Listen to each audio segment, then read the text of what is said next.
I'm going to go through how to add a tracker to the forward key fob, and it's in here.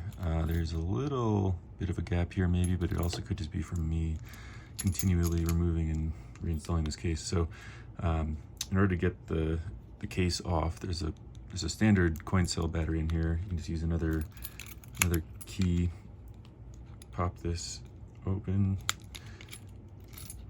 or is it more of a finger grab?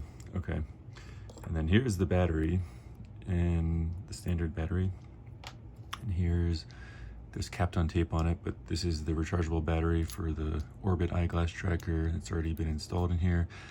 There is a T6, a Torx 6 fastener here, and I just have a kit from Husky, but you can hopefully find something in the house or on Amazon, maybe at the store. Okay, so now we use the head of a key or something to open up this, but you got to be careful because this key is prone to coming out.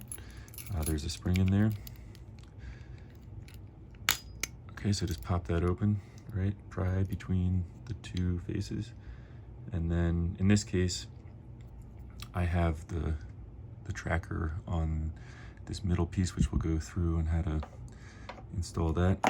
And then on the side with this circuit board, we've also got the spring, the pin, and the key itself.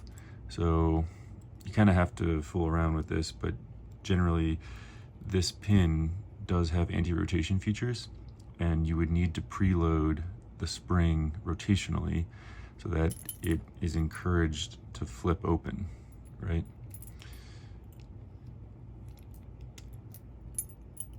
And I did put Kapton tape on this part of the forward circuit board.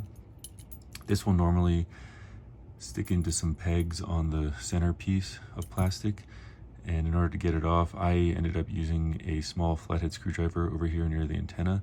I just pried right on the board. This board is pretty sturdy, and I believe it's only this hole and this hole that have positively engaged like pins. They're spring pins on the plastic piece. This is more of a centering pin over here. So let's see. Yeah, so these are the spring pins, and then there was a centering pin that I removed, and that was just to make room for this coin cell battery. You really just need the slot over here.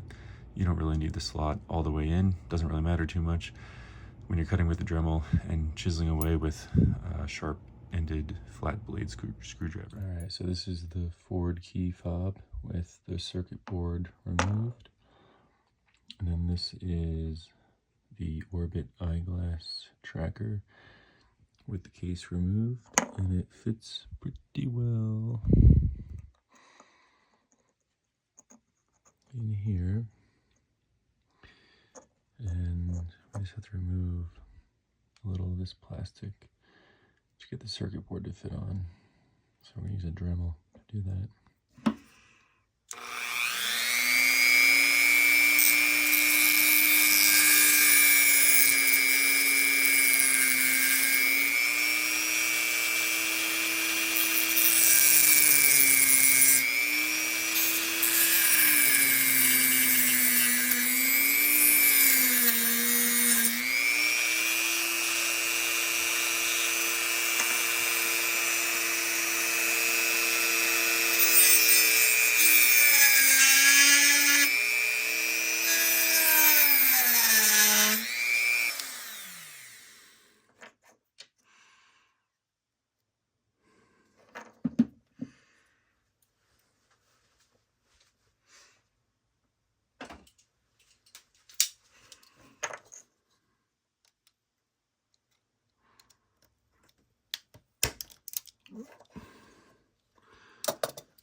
see how that fits.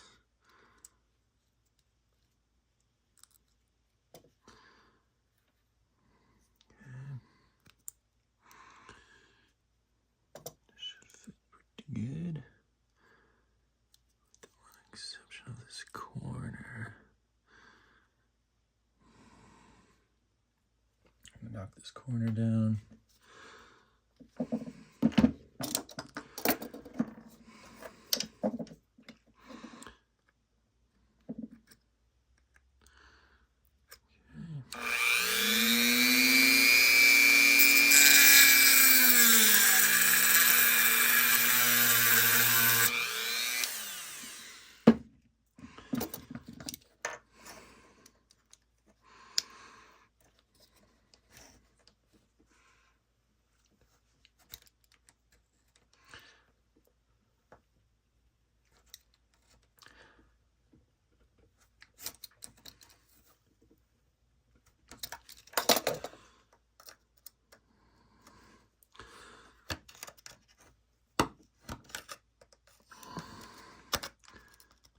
That's probably enough.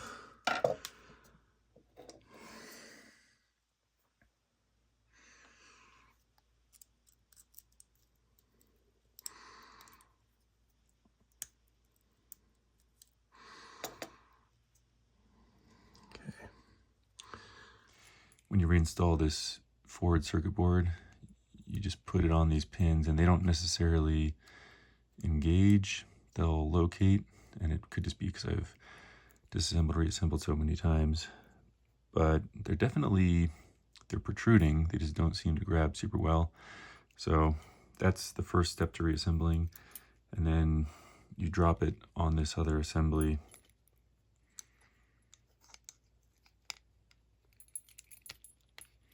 Make sure you've got this key ring centered.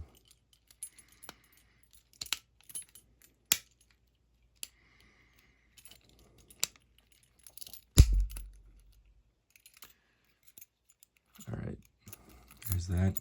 Drop your battery in here. May not stay perfectly, it's close enough. And then you just put this guy on. There you go.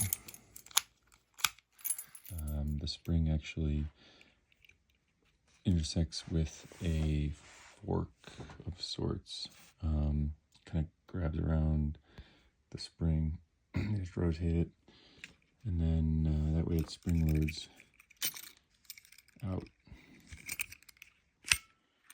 Okay, and then the other thing I did is I cut this weather seal. I took the little O-ring out, this guy here, just with my fingernails out of this groove. You probably leave it in, just like slice off this section here. It's not really going to do a ton, but it should be fairly weather tight as is. So anyway, cut off this section of the intersection for the O-ring.